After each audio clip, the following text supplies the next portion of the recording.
nail this, because when you say, I perceive you are evading some things in your analysis, from even speaking from the legal perspective, how do you think this security menace can be fixed? Can be fixed, not just talking about the problems, but how it can be nipped in the bud. We need to implement our laws, and thank you for the license to use some specific evidence material. In this country, a governor was recorded on video for collecting bribe, I think about in dollars, and you saw how that matter disappeared. I know that a law establishing EFCC empowers EFCC to investigate a governor who is under immunity and warehouse their evidence until he's out of office. And in the case of Fayose, they did well there. And Fayose had to go to them to release part of the money if he was bold to go there. So we have lame laws. Bring it to security. Bring it to security and policing. It's all the cost of security. When somebody goes in there, makes so much money and must remain in office, he will hire hoodlums.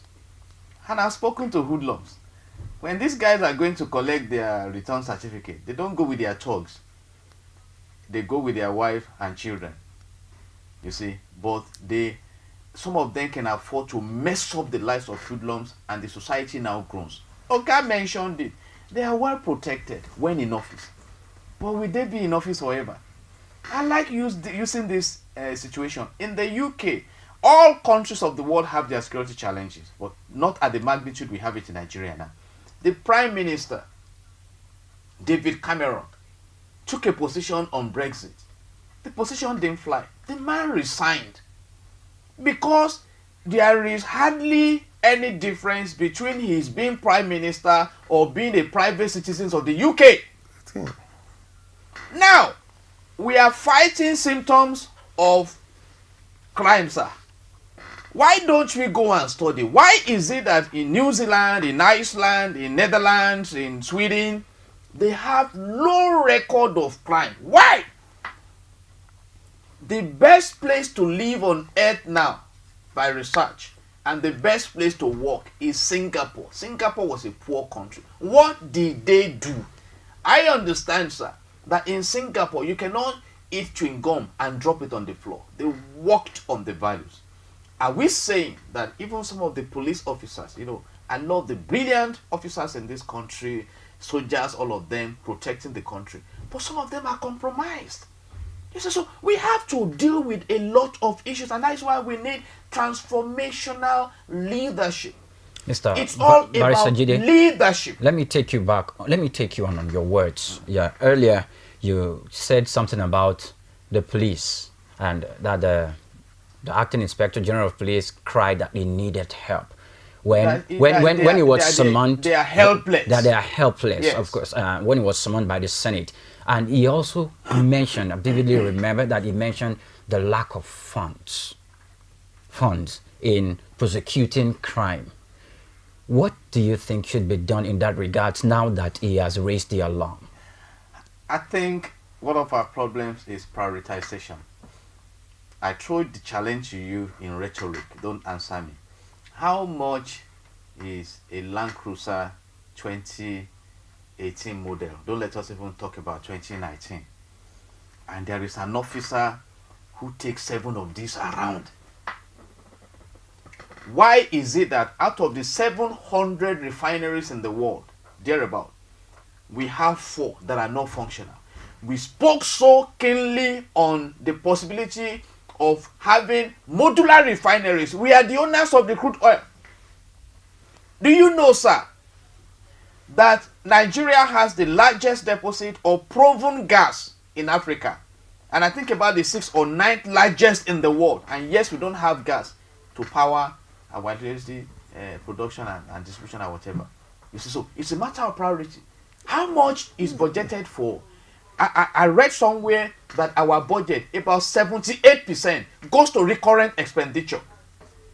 Yeah. Have you not read that about $2 billion was spent on insurgency in year 2016? So who is deceiving who? And right now, whether we choose to be sincere or not, is spreading wider and wider. You see, 4 years ago, a member of National Assembly is not shaken by insecurity because it's your. But the thing is getting worse now. So it's a matter of priority. What is important to us? What is important to us? I mean, Oga just mentioned something now.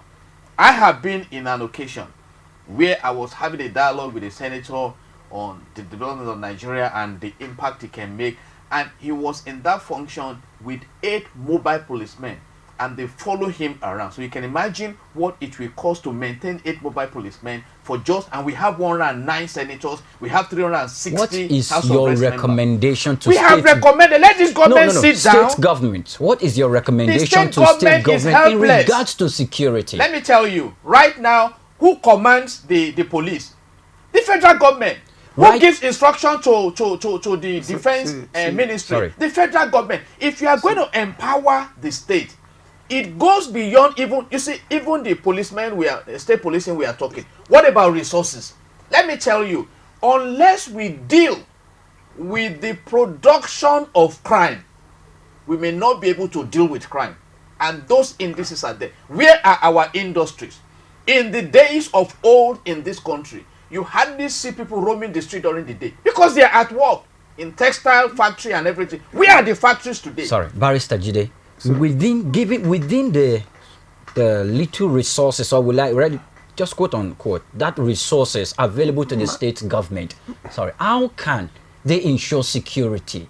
Let them mobilize. Oga suggested that. Let them mobilize the traditional rulers. Even those ones are overwhelmed because it is people within your community who are ready to listen to you economically that you can control. Let us make sure that the police can implement the laws. You may be shocked that in this country, great nation Nigeria, you get into some cases with some people and a big man or woman will make a phone call from somewhere that will destabilize the whole process. So what are we talking about? Let's take this call.